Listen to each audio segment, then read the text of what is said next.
刀出如雷，势如闪电。不够快，出，切！他传来的消息没错，果然有人来自投罗网。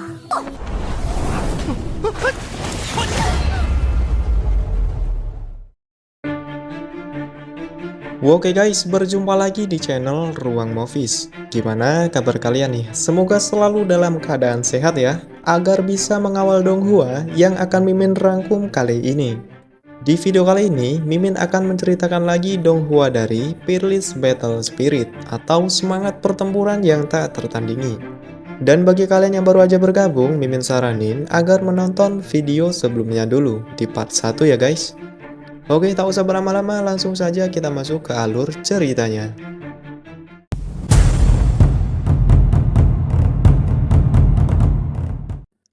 Cerita kembali dilanjutkan yang kini memperlihatkan pertarungan antara Qinan dan juga Qin Xiao.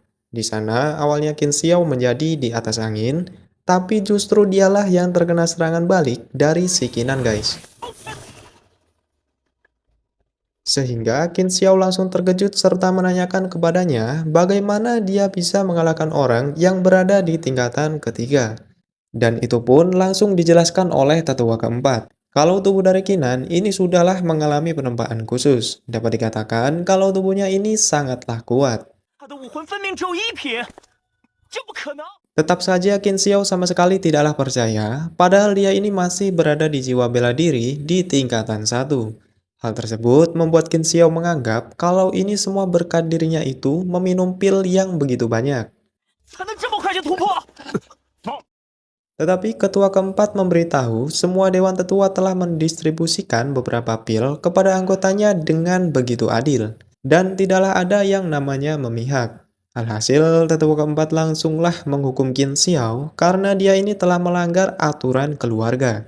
Dari merusak pintu rumah orang, memasuki rumah orang tanpa izin, dan juga dia ini telah membuat onar di kediaman orang lain. Untuk tetua keempat juga kini menjadi tertarik kepada Qinan guys, sebab dia ini termasuk orang yang memiliki pemahaman serta temperamen yang begitu baik. Dan sangat disayangkan, walaupun dia memiliki kemampuan luar biasa, namun tubuhnya ini tidak bisa berkembang dengan begitu baik. Pada intinya, kalau Qinan ini mengalami pembatasan di ranah tingkatan 1 guys, dan tidak bisa naik lagi. Setelah itu juga, Qinan yang berada di ruangannya mencoba untuk berkultivasi ataupun menyerap beberapa pil yang telah diberikan. Dan siapa sangka, baru saja dipegangnya, pil tersebut langsunglah hancur. Dan dia menyadari kalau jiwa peranglah yang menyerap pil tersebut. Ketika dia keluarkan, dan benar saja jiwa perang ini langsung menyerapnya. Hal tersebut juga membuat dia langsung memberikan semua pil kepada jiwa perang yang membuat jiwa perang ini langsung menerobos ke jiwa perang tingkatan 7.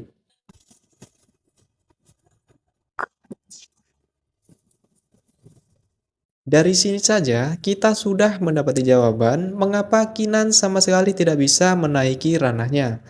Lalu keesokan harinya, ayah dari Qinan yaitu Qin Tian sebagai kepala keluarga Qin sedang bersama Qin Tisan atau paman dari Qinan sendiri.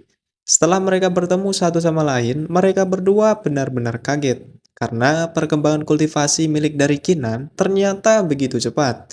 Pada awalnya, dia ini berada di penempaan tubuh tingkatan 1, tetapi sekarang sudah berada di tingkatan kedua.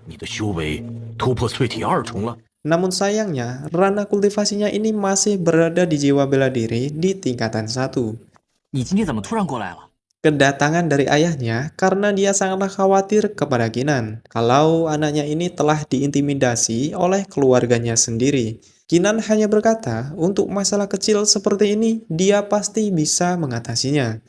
Lalu Qin Tian pun memberikan sebuah gulungan yang dinamakan teknik pedang guntur. Pamannya juga memberikan sebuah pedang kepadanya. Jika dia berhasil menguasai teknik pedang guntur, maka dia akan cepat seperti kilat dan juga kekuatannya seperti guntur. Lalu sang ayah pun memberitahu jika ada kendala ataupun yang diinginkan oleh Qinan, maka beritahukan dirinya. Mungkin saja dia bisa mengabulkannya. Tak perlu basa-basi, Qinan pun langsung meminta 500 buah pil kultivasi untuk dia meningkatkan kekuatannya. Mendengar itu, pamannya langsung berkata itu sangatlah mustahil dan juga terlalu sulit untuk mendapatkan pil tersebut. Karena pembagian pil ini sangatlah adil dan telah disepakati oleh beberapa keluarga Qin. Bahkan untuk semua anggota dari keluarga Qin saja, paling banyak menghabiskan 100 pil dalam sebulan. Mendengar itu, Kinan pun tidak memaksanya guys. Lalu di sore hari, dia juga melanjutkan kultivasinya dan tanpa disangka kalau dia ini sudah mencapai penempaan tubuh di tingkatan ketiga. Dia sangat berterima kasih kepada jiwa perang yang berada di kelas 7, karena dia yakin semua ini berkat dari jiwa perangnya. 少爷，是我。 Dan tidak lama dari itu, Xiao Qing datang untuk menemui dirinya sembari membawa peta yang diberikan oleh tetua keempat, yang dimana peta itu berisikan beberapa kumpulan energi spiritual di pegunungan Longhu. Mungkin saja dia ini bisa berkultivasi dengan cepat di sana. Akan tetapi sayangnya, Cangkong dan juga Qin Xiao mendapatkan peta yang sama guys.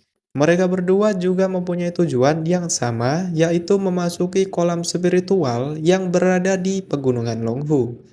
Tanpa basa-basi, mereka pun langsung bersiap-siap untuk berangkat ke pegunungan itu.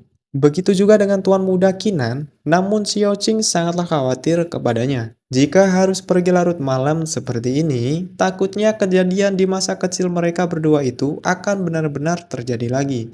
Yang dimana mereka berdua ini pernah dikejar-kejar oleh binatang buas, yakni serigala guys. Kinan langsung menenangkan Xiao Qing dan meminta untuk tidak perlu khawatir lagi dengan hal itu. Dikarenakan untuk sekarang ini, dia sangatlah berbeda dengan yang dulu. Sementara itu, di tempat aula pertemuan keluarga Qin, lebih tepatnya aula utama, yang ternyata ini adalah acara dadakan yang diselenggarakan oleh Qin Tian itu sendiri. Para tetua semua terkejut, mengapa semua dikumpulkan dan pertemuannya itu dilakukan di malam hari. Qin Tian memberitahu maksudnya, yaitu dia ingin mendistribusikan 800 pil kepada Kinan. Mendengar itu, semua tentu di sana tidaklah terima guys. Dikarenakan 800 pil itu cukup untuk satu orang dalam 1 tahun. Terutama dengan tetua pertama, yang tidak terima yang tiada lain dia adalah ayahnya dari si Cangkong. Dia berkata bahwa semangat bela diri dari Kinan itu hanyalah di tingkatan 1. Jika memberikannya, itu sama saja akan membuat kesenjangan. Dan juga bagaimana cara mereka untuk meyakinkan para anggota keluarga Qin yang lain. Lalu Qin Tian pun mencoba untuk mengalah menurunkan jumlah pil yang akan diberikan. Dia berkata, bagaimana jika dengan 500 buah pil saja? Namun tetap saja tetua agung ataupun tetua pertama sangatlah tidak terima. Kalau dia memberikan 500 buah pil, bagaimana dengan si Cangkong sebagai anak yang begitu jenius? Hanya mendapatkan 10 butir per bulan saja. Sehingga para tetua di sana pun tidak terima dan menanyakan alasan yang begitu bagus mengapa dia haruslah melakukan semua ini. Qin Tian beralasan kalau Kinan memang berhak untuk mendapatkannya. Karena dia sebagai kepala keluarga telah membuat keluarga Qin benar-benar begitu maju daripada keluarga Pang. Dan dia yakin kepada anaknya kalau Kinan bisa mengatasi semua masalah di masa depan untuk keluarga Qin. 家不是你一个人说了算。 Tetapi tetap saja untuk tetua agung sungguh tidak terima. Dia berkata kalau untuk keluarga Qin bukanlah dia satu-satunya orang yang bisa memutuskan secara sepihak. Karena ini adalah keluarga, jadi mereka haruslah berdiskusi.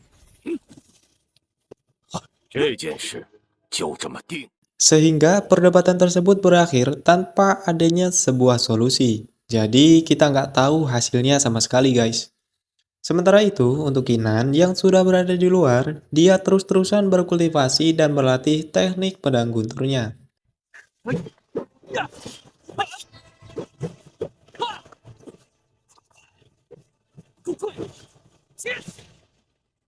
Dan pada akhirnya, dia pun berhasil memahami inti dari teknik pedang gunturnya. Sedangkan untuk Qin Xiao dan yang lainnya, ternyata dia juga sudah berada di luar.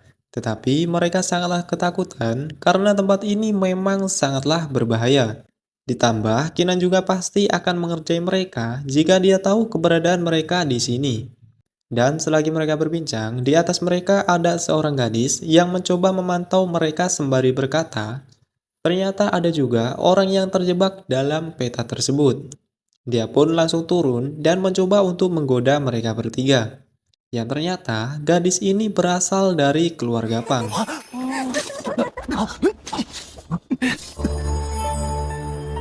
这是哪家的漂亮妹妹啊？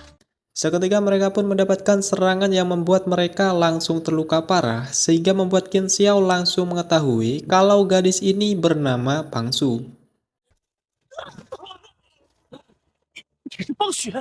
Dia juga memberitahu kepada mereka bertiga kalau semua ini adalah rencana dirinya. Jadi anggapannya mereka ini terjebak guys. Tetapi mereka tidak akan bisa melaporkan kepada keluarga Qin, karena untuk saat ini nyawa mereka berada di tangannya. Pang Su dengan begitu cepat langsung mengambil pedang dan berniat untuk mengakhiri Qin Xiao dan yang lainnya. Namun beruntung saja Qinan berada di sana dan langsung menangkis serangan tersebut. Dari bentrokan pedang tersebut juga membuat Pang Su sangatlah gemetaran. Dan tiba-tiba cerita pun bersambung. Lalu bagaimanakah cerita selanjutnya? Jika penasaran maka tunggu saja kelanjutan ceritanya. Oke, karena ceritanya sudah selesai, maka Mimin di sini pamit undur diri. Semoga kalian tetap sehat selalu ya guys. Agar terus bisa menonton video-video di channel Ruang Movies. Sampai jumpa di video selanjutnya.